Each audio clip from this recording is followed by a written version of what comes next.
¿Cómo están? ¿Cómo les fue? ¿Cómo vacacionaron? Qué lindo verlos de nuevo. Bueno, qué bueno verlos. Qué bueno verlos y que estemos nuevamente juntos para iniciar esta mitad del año, que va a ser una mitad del año. Después les voy a leer el programa de septiembre antes de finalizar, que va a ser muy auspicioso. Hoy vamos a tratar un tema que es un tema que es el tema de nuestros días. Porque a nuestros pacientes no los vemos todas las semanas, ni los podemos ver. Los vemos una vez cada mes y medio, 2 meses, 3 meses. Y nuestros pacientes en todo ese tiempo, si bien están acompañados por nosotros, por el aporte que le podemos dar, no tenemos un encuadre terapéutico para determinado tipo de pacientes. Hacemos con un encuadre terapéutico general, llámeme cada 15 días, llámeme todas las semanas, escríbame, etcétera, etcétera, pero no tenemos un encuadre personalizado. Sin embargo, muchos de nuestros pacientes tienen que tener un encuadre personalizado. Y sobre todo son los pacientes de la esfera de la salud mental donde se expresa la enfermedad de manera muy manifiesta. Y no es lo mismo trabajar con un terapeuta que es colega y que lo conocemos con alguien que no conocemos. No es lo mismo que un terapeuta esté asistiendo a un paciente nuestro y no sepa nada de homeopatía, ni nos conozca a nosotros, que si nos conoce. Entonces tenemos toda esta cuestión de trabajar de manera imperfecta, ¿no? Los pacientes dicen, no, sí, usted me dice eso, pero la psicóloga o el psicólogo me dijo otra cosa, que el psicólogo me dijo que vaya al psiquiatra, que tendría que tomar alguna medicación psiquiátrica. ¿Qué le parece a usted? Son consultas de siempre. Hola Cecilia, Alejandra, Luz. Son cuestiones de siempre, de todos los días del consultorio, ¿no? Eh, me fui a ver un psiquiatra que me dio tal medicación, pero ¿y cómo fue a ver el psiquiatra? Sí, porque el terapeuta me dijo que vaya a ver al psiquiatra.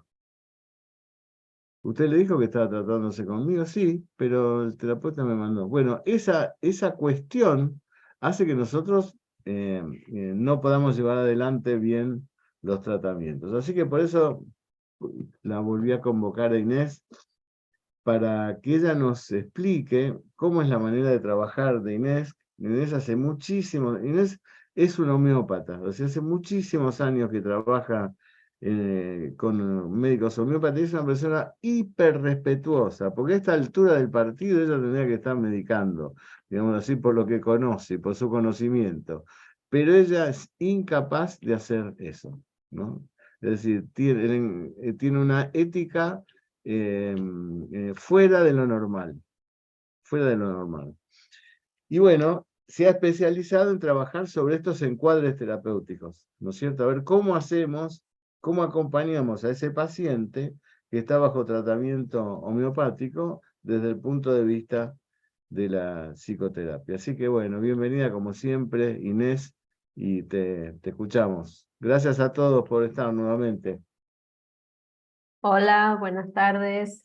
Buenas tardes a todos. Gracias, Marcelo, por tus palabras. Bueno, hace muchísimos años, 25, empezamos con Ana Scott en la Escuela Médica Homeopática Argentina. Y bueno, ahora vos nos estás convocando también, una alegría enorme. Y en mí surgió el tema de, bueno, ¿qué hago con los pacientes que toman psicofármacos? O sea, yo ya hacía homeopatía para mí y veía algunos pacientes que mi médico, el doctor Rosma, me derivaba. Pero faltaba un encuadre, ¿no? Que fue cuando empezamos en la escuela. Entonces, primero es, bueno, los pacientes quieren dejar los psicofármacos por los efectos secundarios que tienen y buscar una medicina alternativa. Y entonces la idea es, bueno, cambio una cosa por otra. Pero en realidad la propuesta, la idea no es algo mágico, porque muchas veces pasa también que los pacientes se les sacan los psicofármacos de golpe, y eso es un problema serio, porque hay que ir haciendo una especie de Tetris, qué pasa con el medicamento homeopático, qué va pasando con el psicofármaco. Acá está Gabriel y Cecilia, que yo ahora les voy a pedir que hablen cada uno, porque ellos son psiquiatras, conocen mucho de psicofármacos y además son excelentes homeópatas y estamos juntos también hace muchos años, junto con Ana, que no sé si anda por ahí, capaz puede ser que esté. Y si puede, también hablará, obviamente. Entonces, para hacer una psicoterapia que esté vinculada a la homeopatía, yo me fui dando cuenta que en la obra de Hahnemann, que realmente es un genio, para mí, un genio de la humanidad poco reconocido, en su obra él explica claramente que no todo es el medicamento homeopático, y que por más que un médico tenga claridad con el medicamento homeopático muy seguro, si no revisa los obstáculos a la curación, va a tener un problema. Y entonces eso uno lo ve mucho en la práctica. Entonces, no estamos revisando los obstáculos a la curación, que en su obra Hahnemann los relata con mucha claridad, y entonces viene, bueno, se cambia el medicamento, el paciente está un poco ansioso, ya se le cambia o se le sube la potencia, y a veces hay que esperar, porque es algo que está sucediendo dentro del encuadre psicoterapéutico. Entonces, es armar un engranaje de qué está pasando con el medicamento homeopático, qué está pasando en su historia, a qué corresponde trabajar en psicoterapia y qué es aquello que se va a medicar de la enfermedad crónica del paciente. Y no nos podemos confundir a esos ámbitos, porque claramente Hahnemann dice que no hay que medicar una enfermedad aparente. Entonces, Hahnemann también habla de lo que es la violencia, lo que es la educación, y tiene otra visión diferente también en cuanto a los diagnósticos. Entonces nosotros viene un paciente y bueno, yo soy depresivo, yo soy bipolar. Ya primero ahí hay un problema, pues ya se lo toma como su propia identidad, soy eso. No, me está pasando y veo cómo lo puedo resolver. No, ya es esto.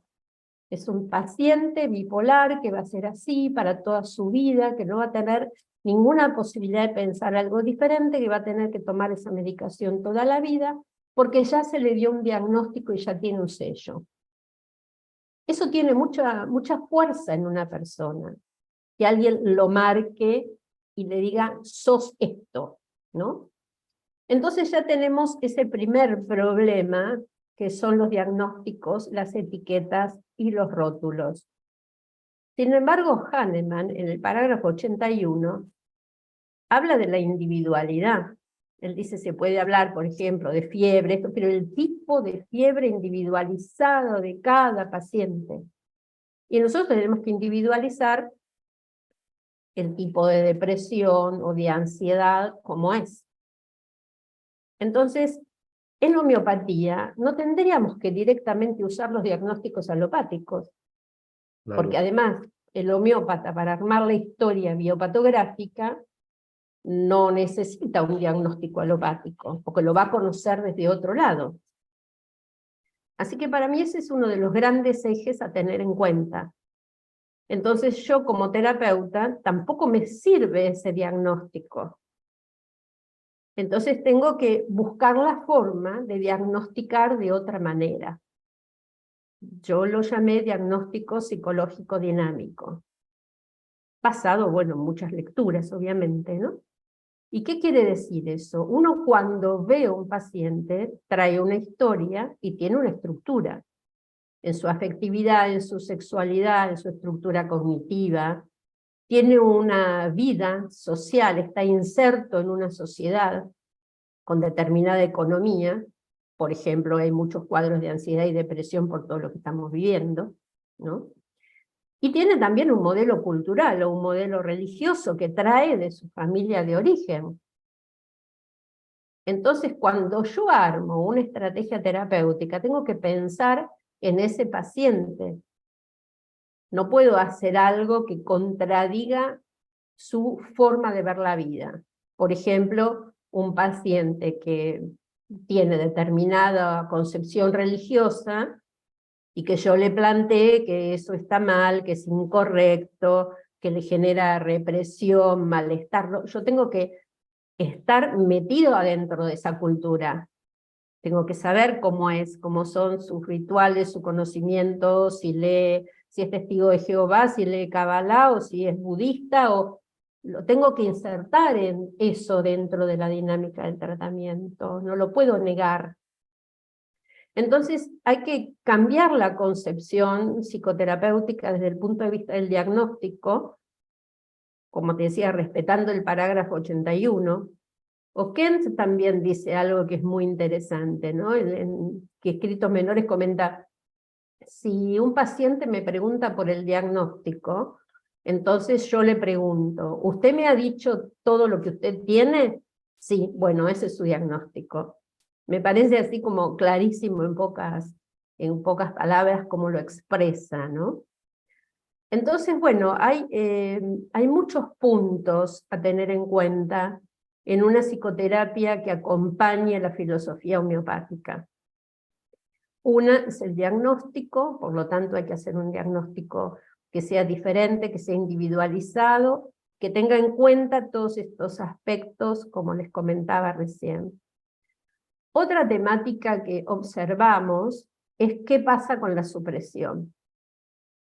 Porque no es solamente que un paciente puede estar suprimido por psicofármacos, estamos hablando de psicofármacos mal indicados y de iatrogenia, estamos hablando, ¿no? No de un psicofármaco que alguien necesita, no, estamos hablando de iatrogenia. Pero no es solamente eso, es también la supresión que se puede generar en un espacio psicoterapéutico. ¿De qué Claro, manera? discúlpame, yo tengo el recuerdo de un paciente mío que tomaba remedios para dormir, ¿no?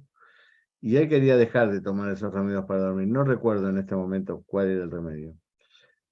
Los remedios alopáticos que tomaba. Pero él me decía que, bueno, que sí, que lo había tomado porque él tenía muy mal dormir y hacía ya muchos años que había tomado, bueno. El psiquiatra le decía que no los deje y yo iba con distintas suertes con este muchacho, ¿no? No tenía, no tenía suerte, o sea, no podía encontrarle el medicamento, era una persona que venía al consultorio y después cambiaba los turnos, bueno, era una situación así media informal, un hombre joven de unos 35 años y demás. Hasta que un día decide dejar de tomar los remedios por su propia cuenta, ¿no? Deja de tomar los remedios para dormir y entonces me llama por teléfono en aquel momento, me dice, mire, lo llamo Marcelo porque dejé, hace una semana que dejé, y esta noche volví a tener el sueño, esa pesadilla que me atormenta, y le pregunto, pero ¿qué pesadilla? Y esa pesadilla que tengo siempre, ¿qué pesadilla es? Y con una serpiente, que estoy en un lugar con una serpiente, aparece una serpiente, o se me sube por la pierna, o la veo, es una cosa que me despierto. Bueno, ese sueño fue, digamos así, el anclaje para encontrarle un remedio que después lo terminó curando este paciente. Así que esto que vos estás diciendo es muy importante, porque lo que no tenemos en cuenta es lo que no se manifiesta por la supresión de los psicofármacos, Claro. ¿no? O Y eso es algo a que veces, claro. es muy difícil de manejar. Por eso te quería hacer la pregunta de cómo Sí, lo sí, manejas, sí. porque si no estamos muy seguros del remedio que le estamos dando y al mismo tiempo le vamos sacando el psicofármaco, empezamos a entrar en situaciones de conflicto con el paciente, ¿no? Sí, por eso tiene que ser todo muy cuidadoso. A veces hay pacientes que no sueñan directamente, porque están en el nivel de bloqueo que no sueñan. Entonces, cuando un paciente empieza a soñar, o sea, tenemos una buena referencia porque está sucediendo algo que corresponde a la naturaleza, Mm, que aparezcan los sueños, ¿no? claro, A veces sí, hay un bloqueo enorme y ni siquiera hay sueños, ¿no? Y los claro, sueños traen mucha información y muchos medicamentos se encuentran a través de material que aparecen en los sueños. Yo tengo varios casos así también. Aparece un material en los sueños y uno busca ese material y aparece en el repertorio y aparece en la medicación. Así claro. que estar atentos a eso también, o sea, una Acá, terapia que acompañe esto, es yo le trato de enseñar al paciente que se autoobserve, que escriba la temática de los sueños, porque eso es muy importante para el homeópata. Hay que enseñarle también cosas al paciente, cómo manejarse, ¿no? Claro, lo que pasa es que a veces es difícil con la medicación alopática, porque yo no estudié más alopatía, digamos así, psiquiátrica de hace 40 años, es decir, las drogas cambiaron en 40 años. Entonces, bajar la droga, tome menos, ¿no? Ese es un error porque no tenemos conocimiento. Por ahí hay después Gaby o Ceci, Sí. que en eso son expertos, nos van a indicar cómo hacen ellos con, ¿no? Como con los pacientes que vienen medicados, que es un gran tema, no, no es un temita lo que estamos hablando, ¿no? Es un gran tema. ¿Querés que hablen ahora antes de pasar a otro Como tema? quieras vos, sí, sí. Habíamos Bueno, planteado que íbamos a hacer un diálogo para hacerlo más sí, más dinámico dinámico, y sí. a ver qué. Bueno, Gaby, ¿querés hablar? Gaby tiene muchísima experiencia Claro que sí. con el tema fármacos. ¿Querés aportar ahora, Gaby? Estaría muy bueno. Bueno, primero buenas tardes a todos. Gracias Hola. Marcelo por este espacio, gracias Inés. Y la verdad que es un tema muy complicado, ¿no? Porque la sociedad está muy diezmada, tenemos el problema de la droga y la falta de cultura, sobre todo acá en Argentina, ¿no?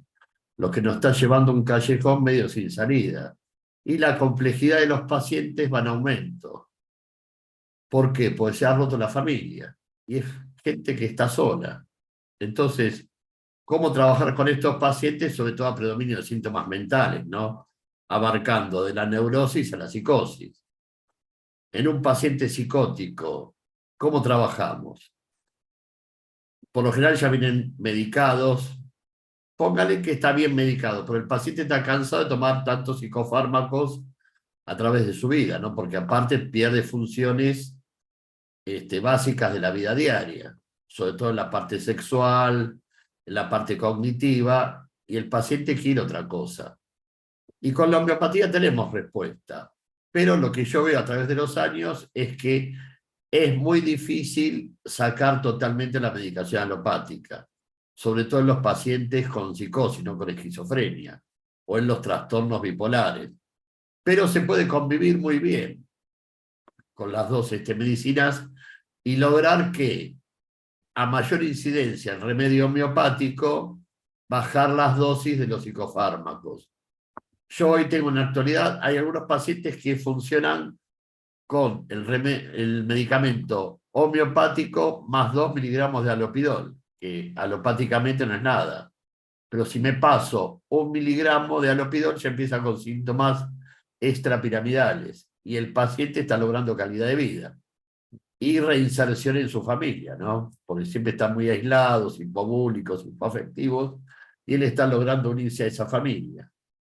Y el otro gran tema es la familia, ¿no? Tenemos una familia continente, no es una familia continente.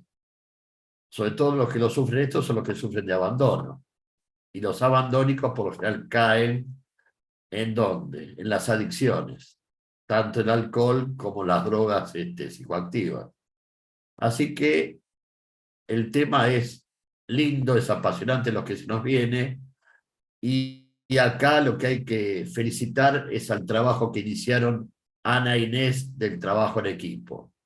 Es fundamental el trabajo en equipo, porque Claro, un paciente hoy es mucho para uno solo. claro. Y sobre todo el apoyo de la psicología, ¿no? Que es espectacular. Ya tenemos casos de los pacientes vistos en la escuela homeopática que una palabra del terapeuta psicológico abre las puertas para la expresión del remedio homeopático, ¿no?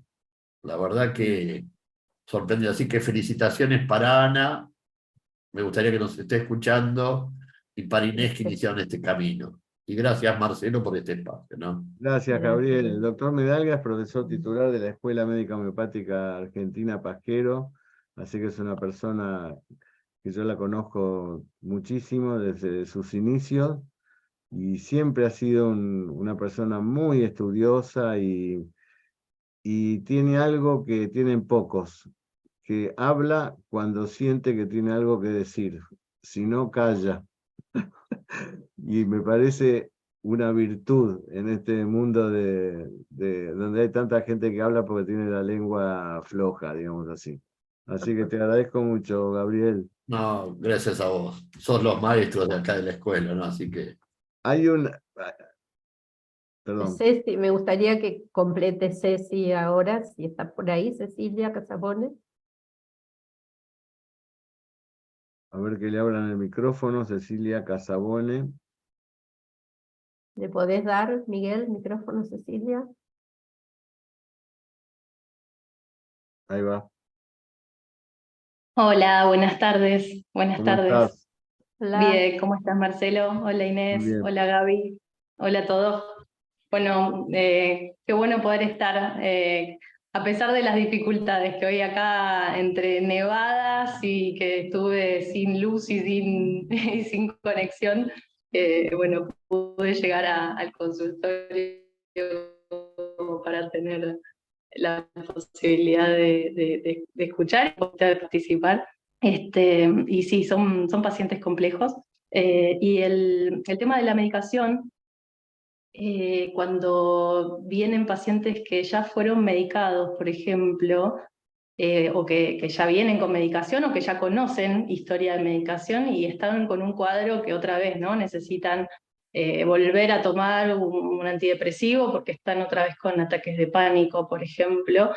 Y empezamos con homeopatía y a veces eso, hay algo que no termina ¿no? Que la gente que pasó por estados así están como muy aferrados al psicofármaco muchas veces y se ven respuestas tanto en cuando uno quiere bajar la medicación como cuando uno introduce una medicación, ¿no? Entonces, en pacientes homeopatizados, que por ahí empezamos tratando de no volver al psicofármaco y volver con un tratamiento homeopático, y que a veces hay síntomas que cuesta mucho erradicar y que le traen mucha angustia, una dosis de un poquito de paroxetina, por ejemplo, o de sertralina, pero un cuarto de la pastilla de la mínima dosis hace efecto. Y eso es algo que a mí me llama mucho la atención porque no lo he visto nunca con otros pacientes que no toman homeopatía, por ejemplo. Y por el contrario también pasa al revés, ¿no? Cuando alguien viene tomando un psicofármaco desde hace mucho tiempo y uno empieza a bajar la dosis, y en casos donde nunca se pudo sacar o nunca pudo retirar completamente un psicofármaco, acompañado por el tratamiento homeopático se puede lograr o sacarlo, que es a veces lo que muchas personas vienen con esa intención, o bajarlo a dosis muy mínimas también. Y yo muchas veces trato de bajar las expectativas en eso. A veces no es la idea sacar de entrada, no tiene que ser la idea de entrada, ¿no? Sacar la medicación solamente, sino que lo que yo les propongo muchas veces es, vamos a tratar de, en principio, que estés mejor, ¿no? Así, con este cuadro primero que vemos es tratar de una mejor calidad de vida, una mejor conexión con las emociones, con lo que hagas, y después, si eso lo logramos, por ejemplo, ¿no? En un paciente que viene con medicación, luego pensamos en retirar, ¿no? Como parte de esto, de que sea un proceso. No sé si me explico, toqué, digamos, Sí, sí, como sí, dos sí, sí. cosas medio de un lado y del otro. Pero yo siempre propongo esto, no el objetivo no es sacar la medicación, el objetivo es estar mejor. Y muchas veces eso se Claro, logra gracias al tratamiento homeopático y se logra poder retirar la medicación o bajarla casi al mínimo.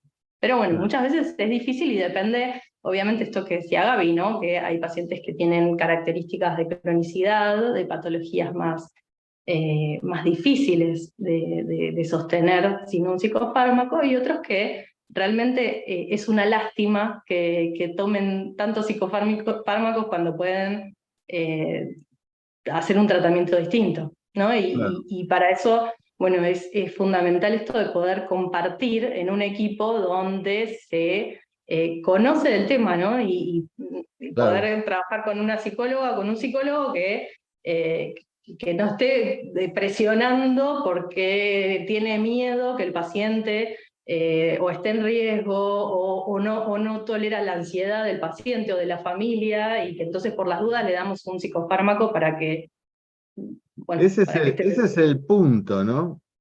Ese es el punto, Ceci, que es decir, estos pacientes no se pueden trabajar de manera solitaria, eso está muy claro y lo dejan muy claro ustedes.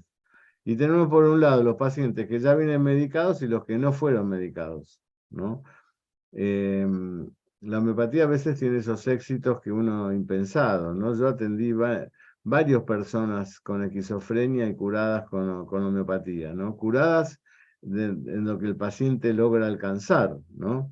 En la actualidad tengo una paciente que es muy notable su evolución porque no solo está muy bien ahora, sino que el proceso de cómo fue perdiendo, cómo se fue separando de la alucinación auditiva que tenía, que la llamaban, que le decían, que le invitaban a hacer cosas, cómo se fue poniendo ajena a eso, ¿no? Como me dice ahora, mira, sí, las voces están, pero yo también estoy. Las voces están cada tanto, pero yo también estoy. Es decir, se fue alejando de esa cuestión, ¿no? Una chica que retomó de nuevo todos sus, es profesora universitaria, retomó todo el claustro universitario que había abandonado hacía por lo menos 5 años por este síndrome que le apareció. Nunca logramos saber qué fue. Fue cuando ella se estresó para hacer una carrera que ella quería hacer en el exterior y se puso a estudiar no sé qué cosa y demás, y después se fue, creo que a Inglaterra, y entonces en Inglaterra para dar esa carrera que ella quería hacer, y ahí fue la primera vez donde sintió esas voces y demás, ¿no? En Inglaterra. Pero tampoco supuestamente se fue el detonador, pero tampoco es tan claro eso. Pero bueno, al venir, la tratamos con una terapeuta, ¿no? Que fue la que me la envió, y nos fue muy bien, ¿no? Pero esta terapeuta sabe de homeopatía, ese es el tema. Ese es el tema central. Pudimos ir muy de la mano, porque si el terapeuta no sabe la homeopatía, nosotros no le informamos al terapeuta lo que estamos tratando de hacer con el paciente y al mismo tiempo le decimos qué remedio está tomando y por qué se lo estamos dando, etcétera, etcétera, cosa que es un trabajo para nosotros, tampoco el terapeuta, por más buena voluntad que tenga, le puede dar el encuadre necesario al paciente para que le haga el bien. Los que trabajamos con impregnología tenemos como otro potencial de arribar al paciente. Y los terapeutas que trabajan con la impregnología, mayor aún en lo que es la inmediatez para poder encontrar esos pequeños estímulos que podemos hacer con nuestra palabra para que el paciente retome su camino de armonía, ¿no? Pero de cualquier manera, tenemos el punto central de esta reunión y lo que va Inés a marcar es que cuando estamos hablando sobre la salud mental, tenemos que ir en conjunto, tratando en conjunto, como dice Gabriel. No podemos tratar al paciente solo, que el psiquiatra que lo está atendiendo no tenga nada que ver con nosotros, que el psicólogo que lo ve tampoco, y entonces somos como uno más en ese equipo totalmente disarmónico, ¿no? Porque tampoco los Totalmente. psiquiatras hablan con los psicólogos, ¿no? No es que No. el psicólogo lo deriva al psiquiatra y después entre el psicólogo y el psiquiatra hablan. No, casi nunca pasa eso, Era ¿no? todo Poco. desintegrado, ¿no? Esta Ana me parece que levantó Sí. la mano. Algo que quería comentar antes Sí, es que, bueno, Ana seguramente va a poder comentar cómo cambian los cuadros alucinatorios con los medicamentos, ¿no? Que a veces los sí, perseguidores malos se transforman en acompañantes buenos, ¿no? sí, Y otra cosa que nosotros tenemos en cuenta con Ana y con, bueno, Gaby, con Ceci, es no hacer dos cosas al mismo tiempo para poder observar. Eso nos parece súper importante en el encuadre. ¿Qué quiere decir? que cuando empezamos a trabajar con un medicamento homeopático, pedir al psiquiatra que no suba ni baje la medicación, que algo quede estable para poder observar la otra variable. Entonces, eso es muy importante. Hoy, por ejemplo, hablaba con una paciente que en el mismo tiempo había tomado las dos cosas, y claro, no puede tener ninguna observación acerca de qué la ayudó a estar mejor. Si era el psicofármaco o el medicamento homeopático que empezó a tomar al mismo tiempo. Así que esta cuestión de la observación de las variables y que el paciente se pueda autoobservar qué le está pasando con el medicamento homeopático, para nosotros es muy importante, ese punto, ¿no? No, ese punto es espectacular. La verdad que esas dos variables que habló Inés es fundamental para el tratamiento del paciente a nivel mental, ¿no? Hay una pregunta muy interesante de Bettina Lafont. Dice, por favor, ¿se puede explayar sobre la supresión por psicoterapia? Sí, Bettina, no llegamos, ahí estábamos con el tema de psicofármacos y diagnósticos, pero sí, ahora voy con eso. O sea, por eso yo quería como hacer encuadre también en la charla, ¿no? Perfecto, Diagnóstico homeopático, diagnóstico psicológico dinámico, ¿por qué no los rótulos? ¿Qué pasa con los psicofármacos? ¿Qué podemos sacar, qué no? ¿Cuándo? ¿De qué forma?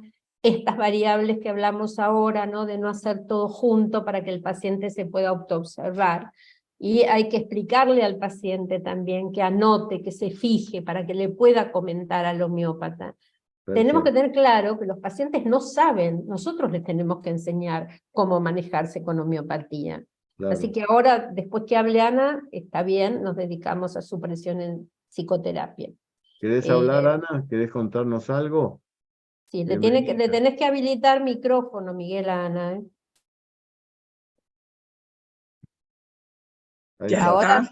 Ahora ya está, Ana, ahora podés hablar. Hola, sí. ¿cómo están? La verdad que yo estoy muy, muy contenta de poder acompañarlos.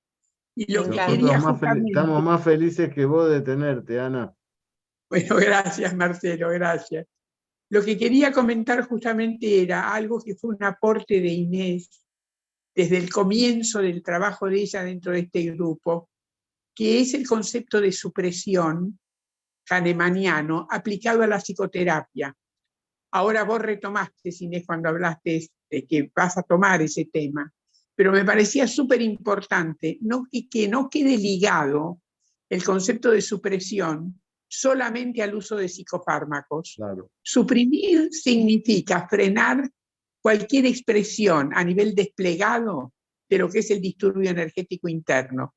Esa supresión puede ser tranquilamente una supresión psicofarmacológica, o puede ser una supresión ejercida por el psicoterapeuta, o ejercida por la familia, o ejercida por la sociedad, y va a tener el mismo resultado, claro, que es enfermar más al paciente. Así que el que vos puedas hablar de supresión desde el punto de vista de la psicoterapia es muy necesario. Eso era todo. Bueno, muchas gracias, Ana. Sí, la supresión es el bloqueo de la manifestación más superficial de la energía vital en su desarmonía, ¿no? Cuando nosotros bloqueamos la parte más superficial de la energía vital, necesariamente tiene que producirse un cambio en la totalidad que, como dice Hahnemann, va a expresarse en un nivel más profundo que ese. Y eso está perfectamente explicado por la cuántica de Mandelbrot y su teoría sobre la evolución del universo por fluctuaciones, ¿no? Perfecto, hay un trabajo mío sobre la supresión desde el punto de vista cuántico y desde el punto de vista termodinámico que lo explica de manera clara. Nadie puede decir que no a eso, porque nosotros somos un sistema de energía biológico, pero somos un sistema de energía, intercambiamos información, materia y energía con el resto del universo. Y si la expresión más superficial de la energía vital es no dormir, si a mí me están dando algo para dormir, voy a hacer una metástasis mórbida en algún momento. Y si yo tengo una situación que me está, donde, no sé, estoy ansioso, estoy angustiado porque se murió mi madre, y me dan ignatia porque tengo esa angustia de que se murió mi madre, me están haciendo una supresión con un medicamento homeopático. Y si tengo una situación y me están dando una dieta que bloquea la manifestación vital de la desarmonía, también están haciéndose una supresión, según Hahnemann, ¿no? Inés. Pensemos esto, imaginemos un iceberg, vemos la punta de ese iceberg, pero sabemos que hay más por debajo. Si nosotros hacemos un tipo de terapia que apunte a cortar el síntoma, a descabezar esa punta del iceberg, vamos a hacer una supresión. ¿Por qué? Porque es como que no nos importa lo que está debajo. Ahora, a la homeopatía. Estás muteado, Marcelo. Estás muteado. Estás muteado, Marcelo. El ejemplo del iceberg es muy bueno, porque si vos a un iceberg real le cortás la parte de la superficie, el otro emerge. Bueno, por eso. Entonces, todo tipo de terapia que vemos, de cualquier área que sea, que son llenar al otro de consejos que tenga que repetir, estamos descabezando el iceberg. Y con eso, que llamamos curación, no es curación, es una supresión. Por lo tanto, la respuesta después va a eclosionar en forma mayor. Entonces, ¿qué pasa cuando los pacientes nos dicen, pero yo no sé quién soy, no sé qué siento, pero repiten cosas, repiten y repiten cosas? No, yo en el consultorio tenemos un caso muy interesante que el año pasado mostramos el video, ¿no? De una paciente que, pero nos pasa todo el tiempo, ¿no? No, yo a mis padres ya los perdoné, yo hice esto, no, porque me dijeron que tú, pero repiten palabras de otro. Entonces, cuando uno le pregunta qué siente, quizá y dice, no, yo tengo mucho odio, tengo mucha bronca, tengo mucho resentimiento. Vamos abajo del iceberg. Y nosotros tenemos que encontrar esas sensaciones, y el homeópata también, para poder medicar. No sirve el relato coartado, como tampoco sirve el relato intelectualizado de muchas interpretaciones. O sea, vamos por el lado conductismo, pero también pueden ser interpretaciones. No, yo entiendo que a usted le pasa tal cosa porque, ¿no?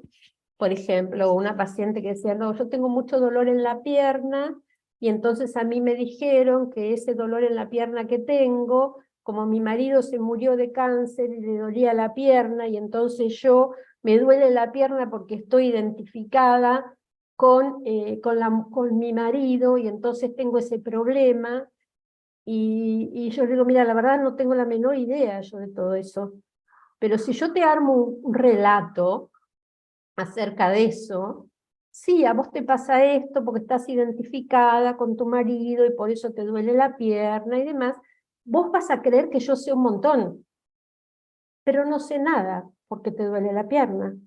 Pero si armo ese relato, vos vas a estar muy contenta, porque si viene una persona que me interpreta muy bien, pero no sé por cuándo te empezó a doler la pierna, tal y tal fecha, tú. Bueno, digo, ¿por qué no ves a un osteópata primero? Bueno, vamos a ser cortos. Estaba distendida por un mal ejercicio que hizo en Pilates. O sea, no podemos decir cualquier cosa. No podemos inventar un relato y creernos que con eso hacemos psicología profunda. O descabezamos un síntoma o hacemos una psicología interpretativa que la gente cree un discurso que es de otro. Y nosotros, para ir a la individualidad, necesitamos saber el discurso y el sentimiento y la sensación real de esa persona. Yo no le puedo hablar de que si se siente abandonado. Me tiene que contar cómo es, qué modalidad tiene, cómo fue en su historia. O sea que la supresión va por dos lados. El otro día hablaba con una psicóloga, que es una chica muy seria, que trabaja muy bien. Digo, pero nosotros estamos infectados nuestro lenguaje. Ella tiene un nene chiquito de 3 años y tenía el abuelo enfermo, entonces le empezó a hablar que estaba preocupado por el abuelo. Bueno, le contaba, pero le contaba y lo iba, bueno, lo puedo ir a ver, ¿viste? Le iba contando y iba tramitando sus emociones, que estaba triste, que estaba enojado, que cuando lo podía ver, ¿no? Entonces ella, como psicóloga, decía, bueno, ahora yo tengo que pensar qué le digo para acompañar ese proceso. Y yo digo, no le tenés que decir nada, porque él ya lo hizo solo. Si ya te dijo que estaba triste, cómo lo superó, que lo quería ver, después siguió jugando, no tienes que hacer nada. Y dice, claro, tenés razón, no tengo que hacer nada. Digo, ¿qué tenemos que hacer? ¿Cuándo? ¿De qué manera? ¿Por qué? Yo recibo chicos que los mandó el colegio, todo, tiene ansiedad, está desorganizado. Le pregunto a una mamá, contame cómo es la desorganización de ese niño de 4. Y cambia el juego, va de acá para allá. ¿No? Claro, es un niño, juega. Quieren que se quede sentado, tenemos un problema, porque juega. ¿Y pero qué pasa con el juego? Juega y después vuelve y hace otra cosa. Y la ansiedad es desorganización. Primero que diagnosticar a un chico de 4 años, con eso ya estamos en problema.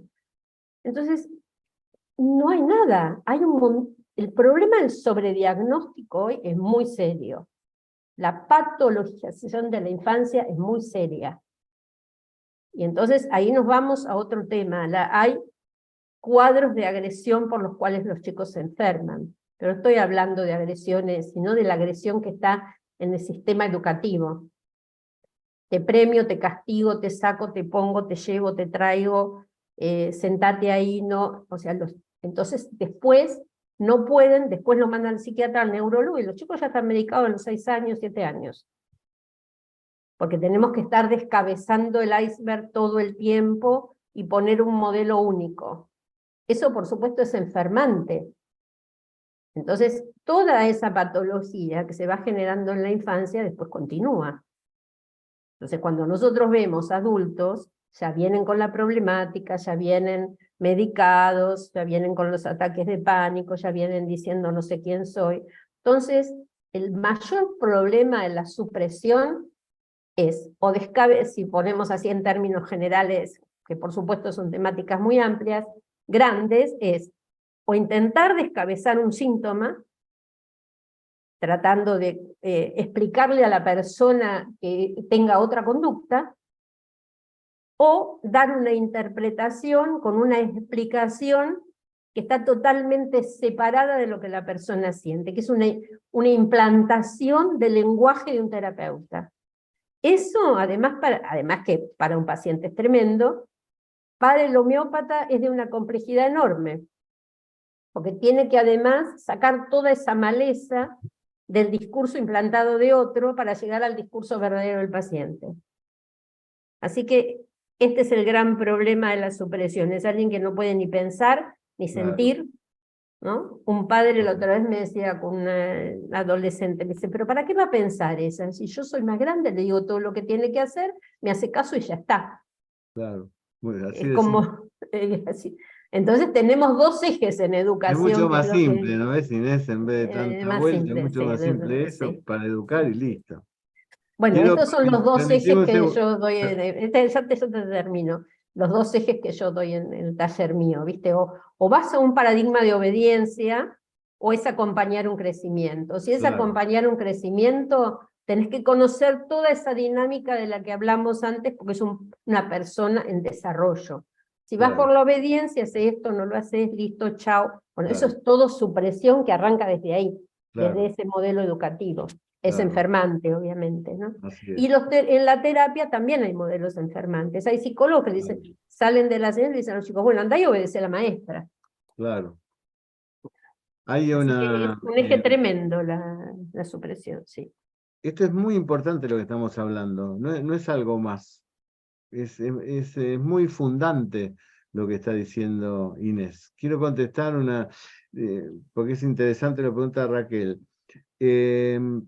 aparte de contar que tiene un caso de supresión, dice, ¿por qué Ignatia, si está con un único remedio en trastornos de pena, por pena en el paciente? Porque está muy bien, porque hay un trastorno. Yo lo que quise decir es que según a un paciente se le muere la madre y porque está triste le damos Ignatia, no estamos viendo la totalidad. Primero que el paciente no va a tomar Ignatia porque se le murió la madre como un síntoma, sino tiene que tener, el síntoma de Ignatia es trastornos por pena. No es pena, es trastorno por pena. Cuando nosotros leemos en el repertorio afectuosidad, no es que el paciente sea afectuoso, ¿no? Sino que tiene que padecer por ser afectuoso. Tiene que tener trastorno por ser afectuoso. No, calcárea carbónica no es afectuoso, pero las personas que necesitan calcárea carbónica pueden ser afectuosos. Lo que no van a hacer, lo que no van a tener es esa afectuosidad anormal, excesiva, que lo hace depender, que lo hace sufrir. Bueno, en este aspecto, medicar con homeopatía de esta manera también es suprimir. Entonces, como se le murió, si no se le murió el padre, bueno, Ignatia para todos los familiares del padre. Bueno, es porque lo que tenemos que tener claro es la concepción de la cuestión. Y dice Inés decía una cosa que para mí es fundamental. Ser intervencionista o acompañar. Son dos mundos, dos universos. Ser intervencionista, porque el otro está en una situación de dependencia, o acompañar al otro para que resuelva. Le repito lo que hablo muchas veces, los que me han escuchado, me lo van a escuchar decir. Todavía en la actualidad escucho a algún tonto por ahí, por más título que tenga, hablar de que el adolescente adolece. Todavía lo sigo escuchando como si fuera una consigna, ¿no? La palabra adolescente no deriva de dolens, deriva de otra palabra, que es adolescere, que significa hombre pequeño. Hombre pequeño. Así que el adolescente es un hombre pequeño, hay que acompañar, hay que ayudar a que él pueda mostrar su propia originalidad. No invadirlo con nuestro sistema mental y entonces generar que ese adolescente no pueda desarrollar su propia evolución individual. Esto es lo mismo en todos los otros casos. En todos los otros casos, usted lo que tiene que hacer es tal cosa. Ustedes no han visto esos médicos gordos que dan dieta. Digo, ¿por qué no haces dieta vos primero? En vez de dar una dieta, ¿no?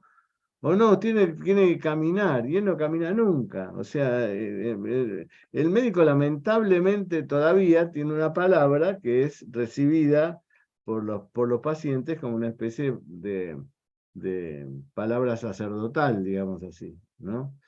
Entonces, lo que plantea Inés, y que ahora seguramente va a seguir hablando un poco más de eso, es que cómo nos planteamos como terapeutas, los que son terapeutas, acompañar a un paciente en un tratamiento homeopático. Y por otro lado, lo que no dice Inés es que Inés tiene un pensamiento de cambio filosófico de lo que es la psicología, ¿no? De la psicología de no intervenir, no obstaculizar, no colgar ningún cartel, no suprimir, y esa es la virtud de Inés y lo que ella desarrolla con sus clases, ¿no? Se tratar de acompañar, parece una cosa muy, muy sencilla, ¿no? De acompañar, pero por ejemplo, acá tenemos a Dora Arce, que es especialista de Counselor Roger, justamente hablaba de eso, ¿no? De acompañar al paciente. No se lo criticó mucho por su tema famoso de la empatía, pero él decía, no, la empatía es para poder comprenderlo y acompañarlo, ¿no? Porque el paciente es el que tiene que encontrar el camino. Uno lo tiene que sostener, de por ahí darle alguna que otra indicación dentro de lo que son las indicaciones lógicas, pero la cabeza del terapeuta es acompañar al otro, ¿no? Y no hacer un intervencionismo como se ha hecho durante largos años, ¿no? De la palabra del psicólogo, era el psicólogo me lo dijo. como ese chiste, ¿no? ¿Fuiste al psicólogo porque tenés enuresis? Sí. ¿Y cómo te fue? ¿Ya no te haces más pis? No, sí, me sigo haciendo, pero ahora no me importa. Ese chiste.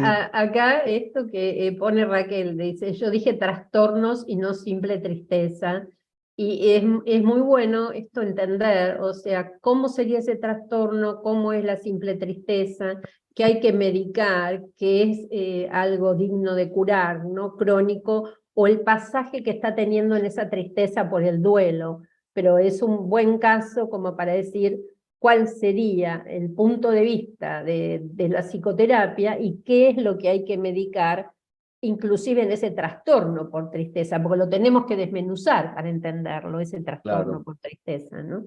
claro. Así que eso quería comentar que decía Raquel recién, ¿no?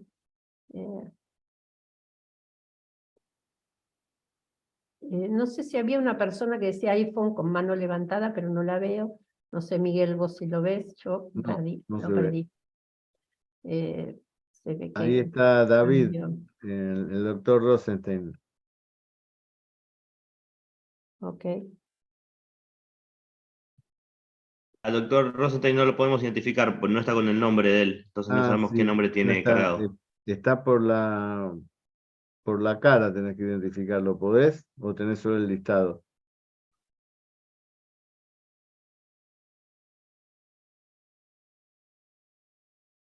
Hola, hola. Ahí estás, Ah, perfecto. ¿Cómo estás, David? ¿Qué hola. tal? ¿Cómo estás, Marce? Bueno, yo quisiera, bueno, realmente muy linda esta mesa, muy, muy importante. En algunas cosas yo quisiera disentir. Por ejemplo, yo entiendo que si un paciente necesita el remedio homeopático y necesita psicofármacos, para mí es totalmente incompatible esto. Porque si necesita psicofármacos, el medicamento homeopático no lo está curando. Yo entiendo que por más cuadro de desequilibrio emocional que tenga el paciente, es factible de encontrar remedio homeopático característico. El problema de la homeopatía es el homeópata, que no puede entender. Yo recuerdo un caso de hace unos años, Maxi, que venía con 27 gotas de alopidol por día, realmente un caso diagnosticado como psicosis, no me acuerdo qué diagnóstico le habían hecho en forma psicológica, y le había dado gran cantidad de medicamentos, por lo cual no había mejorado absolutamente con nada. Era un paciente agresivo, un chico malicioso, y que realmente, la verdad que tenía ganas que no venga más, porque no lo entendía, me pagaba una consulta y no podía curarlo. Hasta que una vez tuve la suerte de que este chico vino con el padre. Cuando empezó todo el revuelo, el padre lo hace callar y dice, mire doctor, yo no puedo venir a la consulta porque soy colectivero, pero hoy Maxi se levantó y me dijo, papá, cortame la cabeza, soy malo. Lo único que le pude preguntar en tanto tiempo que vino es ¿por qué? ¿Qué sintió? Me dice, doctor, porque yo tengo dos voces, una que me dice que haga las cosas bien y otra que me diga que haga las cosas mal. Y Anacardium fue un remedio maravilloso, constitucional, que logró cambiar la actitud de vida de él y de la familia, porque era un chico que mataba a los pajaritos, los ponía en la pecera, es decir, bueno, a ver, este chico estaba con 27 gotas de lopidol y no se curaba. O sea, el resumen es el siguiente, yo creo que el homeópata tiene que buscar el medicamento constitucional. Si en un momento viene con psicofármacos y hay que sacarlos de a poco, estoy de acuerdo. Pero no conformarnos, vamos a darle un poquito de alopidol, un poquito de ribotril y el remedio homeopático correspondiente. Yo creo que eso para el homeópata es un fracaso, ¿no? Por lo menos en mi punto de vista. No, Sí, no, sí, la idea yo Yo, pienso lo la idea mismo, no ¿eh? es un Eh, conformismo y creo que todos acá pensamos lo mismo, sino cuál es el camino que se va armando posible, pero conformismo eh, no, por supuesto que no, claro que y no, sobre todo cuando el total, paciente viene ¿no? medicado, ¿no? Cuando viene El problema es cuando medicado, el ahí paciente sí. viene medicado. eh, Ahí se nos hace difícil porque no estamos acostumbrados al manejo de esas drogas. Entonces tampoco, así como el paciente las tiene, no se las podemos sacar. Por lo No, menos a tener datos que nos diga que el remedio está actuando. eh, pero yo sí estoy de acuerdo con David que la homeopatía tiene armas poderosas. Yo hay un trabajo mío de la década del 80, y debe ser del 82, 83, que está en uno de los libros míos, de una chica que vino al consultorio, la trajeron, y empezó a, no hablaba, miraba el cielo, no hablaba, estaba totalmente perdida. No sabíamos cómo había llegado al consultorio, porque cómo la habían traído al consultorio, ni quién la había traído, porque la dejaron y se fue. Después nos dimos cuenta que fue la hermana era una señora que trabajaba como doméstica en una casa de unos amigos y escuchó conversaciones de esos amigos y demás, y tenía la hermana esquizofrénica, pero no podía pagar la consulta. Entonces trajo a la hermana, la metió en el consultorio y la dejó ahí. Y esta chica, yo la hice pasar al consultorio y empezó a dar vueltas, a girar, a girar, a girar, a girar. Y me acuerdo que decía, no estoy, no estoy. Decía su nombre, ¿no? Que no voy a hacer, yo creo que en el libro le puse Paula para no, pero no era el nombre de ella. Pero decía, Paula no está, Paula no está, Paula no está. Y daba vueltas y vueltas y vueltas, Paula no está. Y yo no tenía nada que hacer, no tenía ni forma de interrogar, ni nada, pero dije, bueno, aparte era en aquel momento súper entusiasta de la homeopatía, y decía, bueno, si esta mujer la trajeron acá, la pusieron acá y está dando vueltas con esos giros adelante mío, algo tengo que poder hacer. No puede ser que no pueda hacer nada. Y bueno, en función de un par de síntomas que tomé, le di Medorrinum. En aquel momento daba en dosis únicas, así que le puse Medorrinum en un papel en el bolsillo y la saqué a la sala de espera. Y le dije a mi secretario en ese momento, mirá, esperemos que alguien así como la trajo la venga a buscar. Bueno, se fue esta chica sola. Se abrió la puerta y se fue, desapareció. Mi secretario fue a hacer unas cosas en otro ambiente del lugar, volvió y la chica desapareció. Nos quedamos bastante impresionados con la situación. Bueno, al mes esta chica volvió absolutamente renovada. Al mes, con un solo polvito, que debe tener 3 gotitas de Medorrinum, no se me acuerdo si 1000 o 10.000. Y fue paciente mía después durante largos años, esta chica, a la que quise mucho. Una persona muy rica, que bueno, había tenido una vida muy difícil, y hacía brotes esquizofrénicos de los 16, 17 años, y tenía ahí 25, por ejemplo. Y fue una curación maravillosa, maravillosa. Yo creo que debe haber sido la curación más espectacular que tuve en mi vida, porque tomó ese Medorrinum 10.000 y nunca tomó más nada. Más nada, ni yo me atreví a tocarla porque había estado en una situación de mucha fragilidad con su esquizofrenia. Había estado internada, por supuesto, o sea, no era una paciente, bueno, pero no tomaba nada. En ese momento había dejado toda la medicación, por eso estaba con ese cuadro de delirio tan importante. Entonces, quiere decir que la homeopatía tiene ese potencial. Lo que pasa es que a veces los pacientes vienen hipermedicados, a veces los pacientes vienen en un estado de emergencia donde uno no sabe qué hacer. Y ahí es importante entonces el grupo que asiste, y no solo el homeópata que prescribe y atiende, ¿no? ¿Querías decir algo, Gabriel? Sí. No, yo coincido totalmente con el doctor Rosenstein, pero mi experiencia es la siguiente. Yo primero fui paciente homeopático. Gracias a la homeopatía me pude recibir de médico. Después hice medicina alopática, homeopática, apenas me recibí de homeópata, y como en el hospital no podía hacer esto, decidí hacer psiquiatría. O sea, yo soy un homeópata que hace psiquiatría. Pero ¿qué pasa? En los casos que damos en la tecla, que son muy buenos, son espectaculares, nos creemos que somos pasqueros, bárbaro. Pero yo sé mis limitaciones, y si pudiera curar a todos sería espectacular con la homeopatía. La homeopatía tiene la respuesta. El problema es el homeópata. Y mis limitaciones, tengo que Claro. interactuar también con el remedio alopático, porque si no Claro. el paciente por ahí se pierde. Y me quedo contento cuando con la homeopatía puedo bajar el remedio alopático. Ya es una gran ventaja, ¿no? Claro. No es que estoy en contra de la alopatía. Ojalá pueda solucionar todo con la homeopatía, pero coincido, doctor Rosenstein, la limitación está en el homeópata, ¿no? Claro. Eso mismo pasa con otro tipo de enfermedades, no tienen por qué ser solamente las enfermedades psiquiátricas, ¿no? Claro.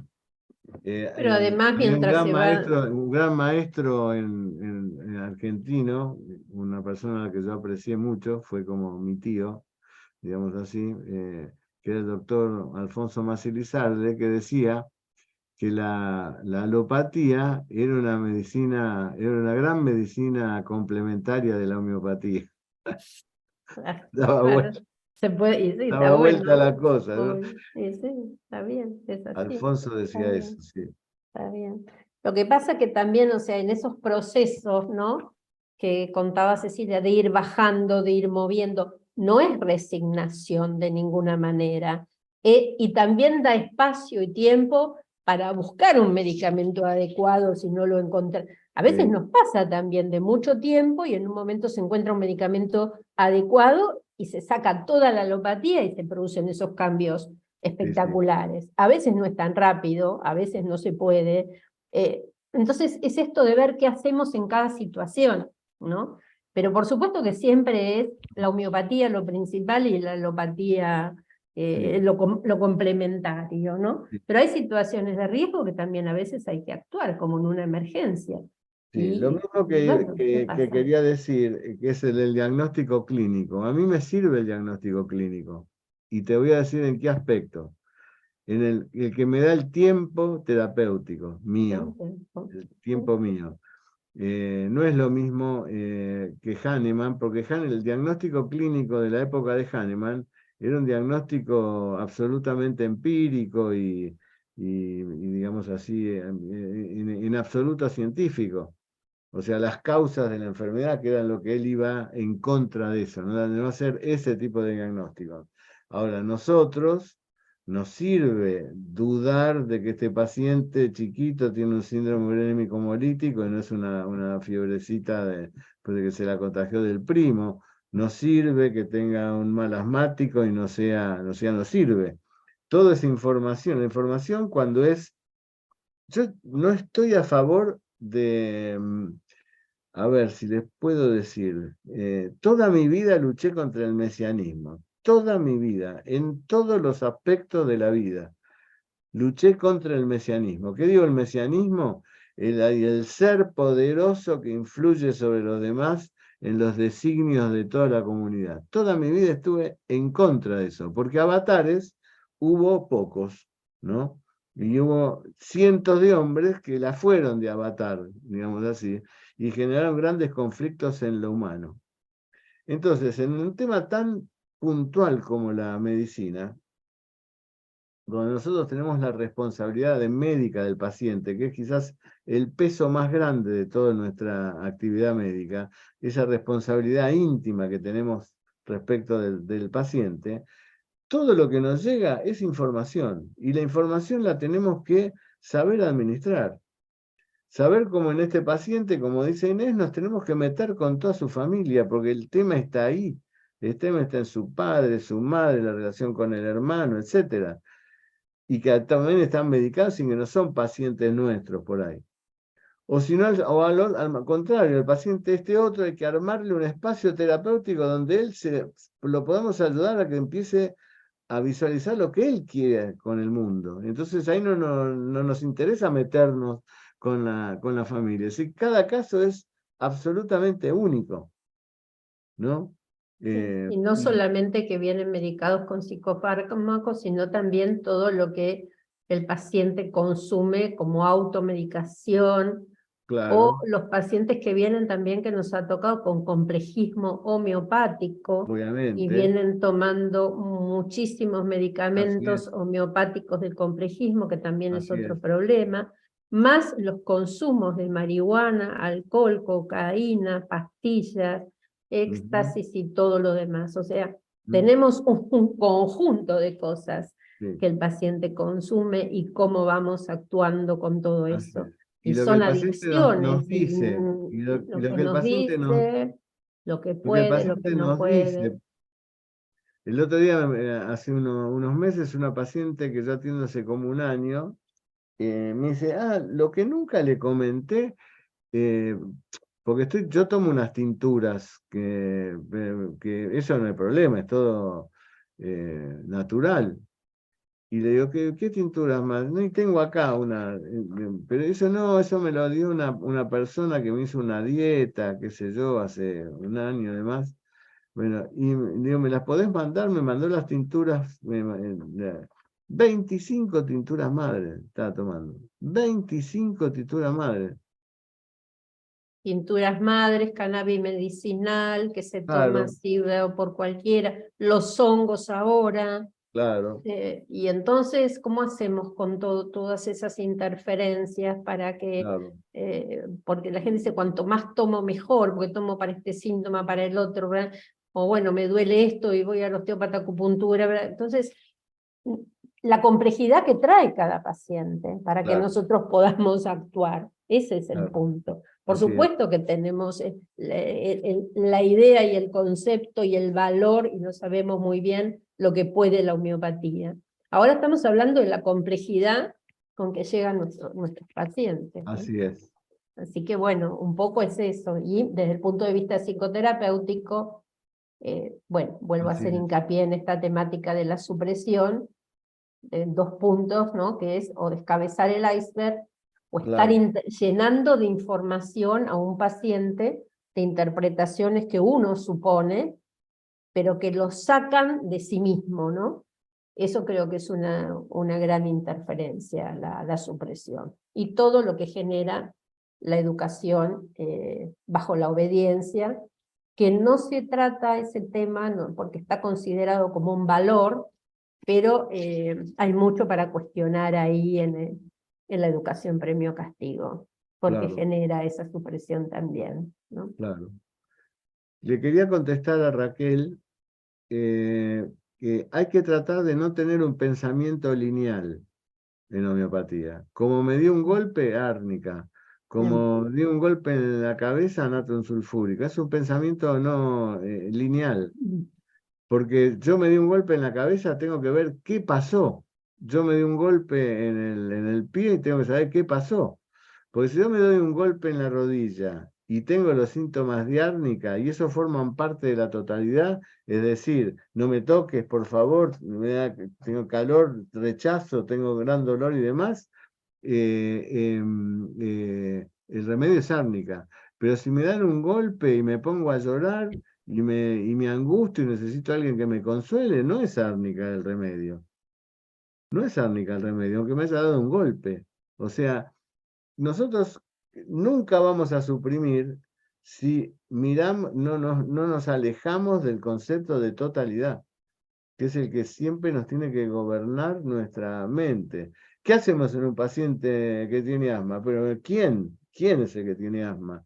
Que tiene ese paciente, tiene una historia, la puede contar, a lo mejor no la puede contar, puede estar en una crisis, pero ¿qué me da? ¿Qué me dice? No es solo no es crisis de asma. Anda a ver la crisis de asma de la cama 15, como se decía en el hospital, ¿no?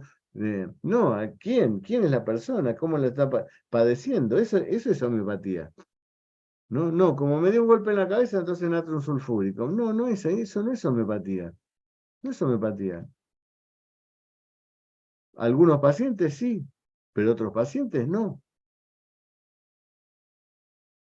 Y eso es lo que es el criterio de totalidad. Y el criterio de totalidad es lo suficientemente trascendente para, como dice Inés, Inés a qué apunta con esto de el equipo que de alguna manera cobije a esa persona, a la totalidad, justamente, a la totalidad.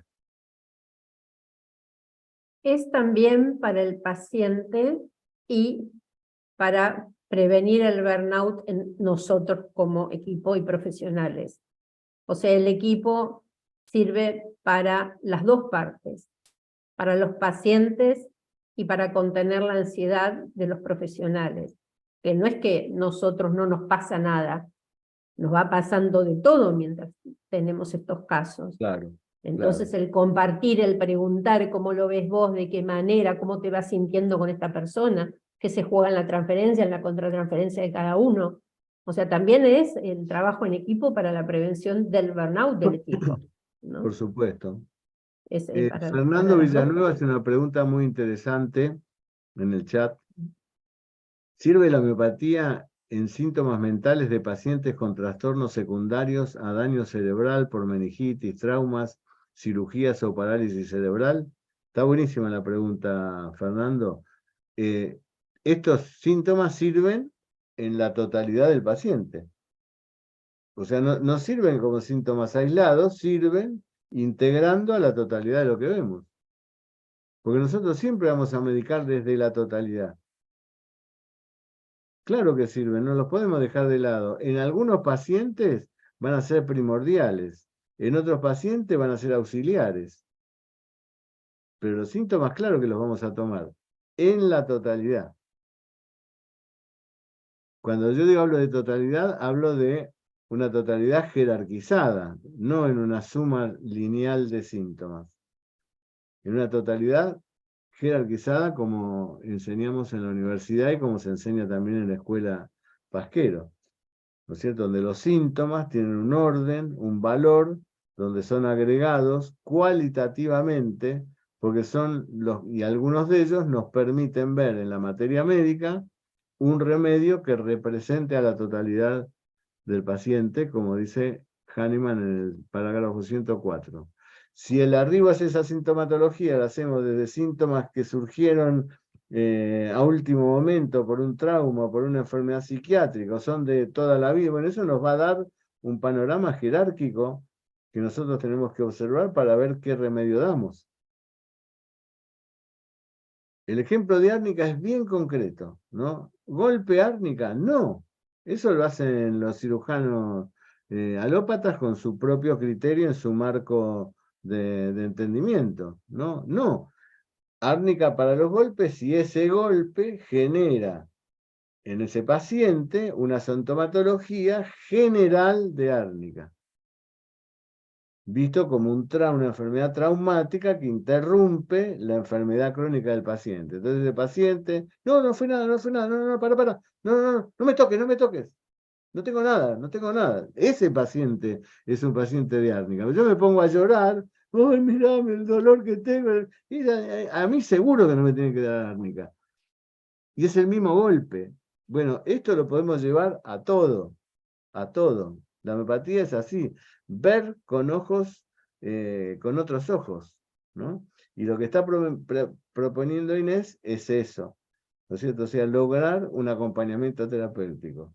Hablamos con Inés antes, Inés tiene un gran proyecto que algún día lo llevará a cabo, que es justamente eso de poder acompañar a pacientes de esta característica y no estar a veces como estamos muchos de los homeópatas, en la cuestión medio de la desolación, porque el paciente también tiene psiquiatra, también tiene psicólogo y que al mismo tiempo no tienen relación con nosotros. Yo tengo pacientes y psiquiatras que trabajan conmigo, conocidos y terapeutas también, con los que en general, cuando veo un paciente así, siempre los trato con ellos. Y cuando no puedo, porque el paciente ya los tiene, trato de comunicarme con el terapeuta. Y cuando no puedo, le explico al paciente, estoy siendo absolutamente parcial, porque yo lo medico y usted está medicada por otro lugar y yo con la otra persona no tengo relación.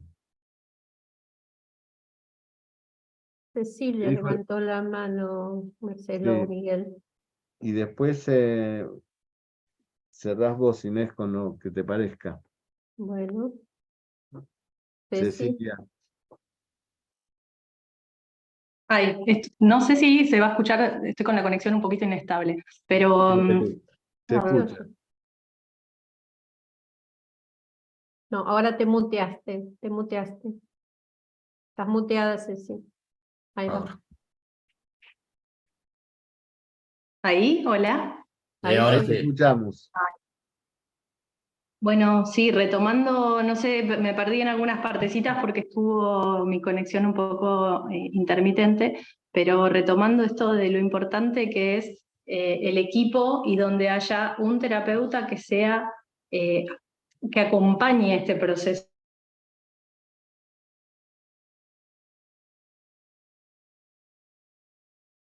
Lamentablemente no se te escucha, Cecilia, Se cortó. se cortó. Bueno, Inés, ¿qué más nos podés decir antes de que nos despidamos? Bueno, ¿Verdad? primero, ahí volvió. No, sí, Hola, hola. Hola, a ver. Ahora sí. No, se corta. Bueno, bueno, Inés, Bueno, nada, compartir este espacio, compartir las miradas de todos, me parece siempre muy, muy interesante. Y para mí, desde el punto de vista psicoterapéutico, la supresión es un eje por esto que hablamos antes, ¿no? Se fomenta mucho el tema de descabezar el iceberg, hay mucha ansiedad también en los profesionales por no ver esa angustia del paciente. Y claro, entonces también se puede medicar con alopatía o con homeopatía, ¿no? Porque tengo que sacarle rápidamente ese síntoma, que además es un síntoma que lo hace sufrir, el paciente viene por eso, ¿no? claro, Entonces, obviamente, a todos nos complica eso, cuánto tiempo tenemos. Y bueno, claro, siempre, por supuesto, la homeopatía va a dar una respuesta excelente, pero cuando eso no sucede rápidamente, tenemos que tener un equipo de sostén y poder explicarle. Yo creo que también es muy importante que podamos entender que cuando llega un paciente no sabe de homeopatía, bueno, algunos sí, pero cuando vienen ya con psicofármacos y demás, vienen con la misma idea. ¿Cuántos remedios me van a dar para una cosa, para la otra? Los pacientes ya se hicieron también adictos a los fármacos o quieren una cosa para cada síntoma. Por eso a veces, no, pero no duermo, no, pero estoy ansioso, no. Entonces, si el homeópata empieza a hacer cambios por esos síntomas aparentes, se produce todo un mareo, ¿no? Por eso hay que claro, recuperar siempre este mensaje que vos das de la totalidad, ¿no? Y de lo que puede la homeopatía, que no puede otra medicina hacer porque no tiene esa visión, porque no tiene esa visión. Así que bueno, nada, muchas gracias a todos los presentes, a vos Marcelo por este encuentro y bueno, para seguir bueno. compartiendo. Bueno, muchas gracias a vos, Inés. También le quiero agradecer a Gabriel Medaglia, a la doctora Casabona, si me puede escuchar, a Ana, a David por la colaboración y a todos los que los chats dieron su opinión. Este es un lugar de intercambio, de convergencia, como decimos. Y bueno, creo que hemos pasado una linda tarde para todos acá en el espacio de la universidad. Tenemos el 7 de septiembre, que es el próximo jueves. Bueno, Caminos de la Salud Consciente, que es un caso clínico que voy a presentar yo, un caso muy interesante, un remedio muy poco utilizado en un paciente que hace tiempo que trato, y es un muy lindo caso usando esta metodología de Caminos de Salud Consciente que une la homeopatía, el algoritmo homeopático y la impregnología. El 14 he invitado a Joaquín Graham.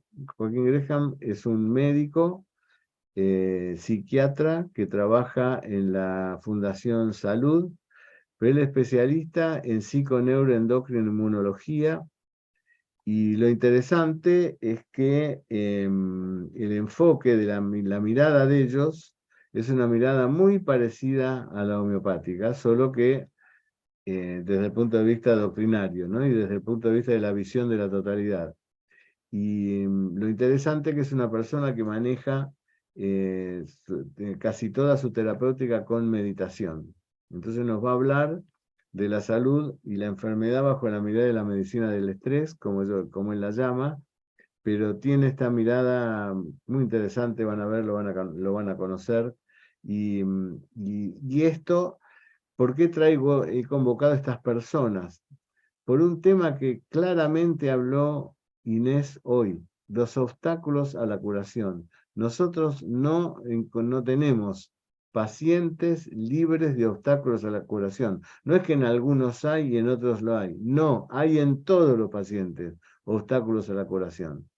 Y como se decía Hahnemann, todavía es más firme Hahnemann en las enfermedades crónicas, cuando dice, este paciente que está sometido a determinadas condiciones de vida, higiénico, dietéticas y demás, no lo tome como paciente. Porque cuando le haya dado el remedio adecuado, este paciente no se va a curar si no se remueven los síntomas. Y agrega todavía, pobre de aquel médico joven que se hace cargo de estos pacientes que tienen un género de vida que impiden el tratamiento homeopático. Así que miren qué clara la tenía Hahnemann en el 1800 de que había algunos pacientes que no se podían curar. Bueno, nosotros estamos invadidos de obstáculos a la curación. Entonces, tenemos que hacer algo más que la prescripción del medicamento homeopático para que la persona se mejore. Si no, tenemos que contentarnos con esos casos como de Paula, esta chica que yo atendí, que milagrosamente salió de esa situación de esquizofrenia, y bueno, no sé por dónde andará en este momento en la vida, porque fue hace tantos años, ¿no? Pero este es un gran tema, los obstáculos a la curación, en donde entran, como hemos visto hoy, no solo los medicamentos psiquiátricos, sino son los medicamentos, el género de vida, lo que podríamos poner así en género de vida. Yo tenía un paciente que era un enfermo del fútbol, y eso era como una toxicidad para él, porque dependía del fútbol. Toda su vida era ir a la cancha el domingo o el sábado o irse con al equipo a donde fuera. Y estaba cooptado por eso, absolutamente. Y un hombre que tenía una fábrica, así que no era una persona que tenía un cierto nivel intelectual como para... Pero estaba cooptado por eso. Y no postergaba cualquier cosa. Tenía una agenda donde tenía anotado cuándo jugaba River, que era el equipo del que era, y qué... Entonces, en esa agenda, uno decía, a ver, espera que me miro la agenda. Pues no, en ese momento no me lo voy a estar, porque estoy yendo a Rosario a ver a River, por ejemplo, ¿no? Bueno, y eso también es un obstáculo para la curación. Eso también, el fanatismo es un obstáculo para la curación. Y por otra parte, no nos permiten ver cosas, ¿no? Así que bueno, por eso que lo invité a Joaquín, porque él nos va a aportar algo más en el que vamos a entrar en un diálogo muy rico. El otro jueves, en septiembre, Niurka Meneses y Alejandro Montero, nos va a hablar de cómo entender la realidad de la agricultura en la actualidad, y dice, introducción a un nuevo modelo basado en la homeopatía y en la crianza ecológica. Ellos están escribiendo un libro, que creo que ya lo terminaron, y acá sí, hay como un modelo, un nuevo modelo en el sentido de ver la totalidad de dónde van a actuar, ¿no? No en el grano. ¿Qué le ponemos homeopáticamente al grano para que esta planta, el mosquito no la pique como la... No, sino ver ese sistema ecológico donde está integrado lo que ellos tienen que estudiar. Así que es una visión, como ustedes ya lo conocen, muy rica del tema, y bueno, creo que van a hacer la presentación del libro. Y a fin de mes, Matías Lines, el doctor Lines, que nos va a hablar de algunos de los temas que tienen que ver con el aumento de la conciencia, ¿no es cierto? Que es a donde estamos nosotros apuntando con todas las cosas que hacemos en la universidad. Vuelvo a repetir, Hahnemann decía, los dos valores más importantes del hombre, los dos tesoros, dice Hahnemann, son una buena salud y una elevación de la conciencia, ¿no? Conciencia irreprochable, dice él. La homeopatía da lo uno, la salud. El estudio de sí mismo y el amor de Dios da lo otro, la conciencia irreprochable. Bueno, en el estudio de sí mismo es donde estamos nosotros cabalgando y tratando de darle un mensaje a la sociedad y a nuestros queridos colegas de lo que creemos que debe hacer, sin interrumpir el camino de ninguno, pero sí golpeando la puerta, porque lo más difícil de todo fue lo que me dijo a mí, es un paciente que acompañé en su muerte, a que murió de la mejor manera posible. Era un familiar de un paciente muy querido mío, un amigo también, y que me dijo, lo peor, no sé quién fui, lo peor, no sé quién fui. Un hombre que había hecho muchas cosas, que había vivido muy intensamente, pero él lo que se llevó de este mundo es que no había hecho nada. Lo peor es que no sé quién fui.